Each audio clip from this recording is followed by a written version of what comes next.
Austyn, let's talk more about the person, your client, as opposed to their money, and how important it is for you to get to know them, about what they want. And there's a great phrase that you've used with me, freedom from, freedom to, and how do you incorporate that in the advice you give your clients? Well, I think it's really important to know how people tick, and so we're all trying to get away from something. It could be obviously stress over money, it could be you want to have a career break, it could be you've got a life-changing decision to make, such as moving house, or are you retiring now or in 5 years' time. So freedom from is the freedom to either have the clarity or have the financial independence to actually stop worrying about that, because we are all worriers to a degree. And then freedom to get on and have the adventure, the purpose, the relationships you want, the happiness that you want. A lot of that gets gelled together in what we do, because we have to know what people don't like and then what makes them happy.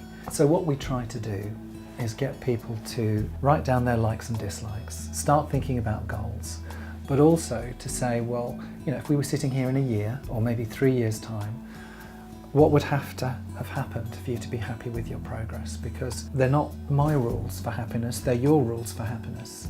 And if you then say to me, well, I want to make 20% a year for the next 3 years, I might say, well, I'm not a magician, I can't do that.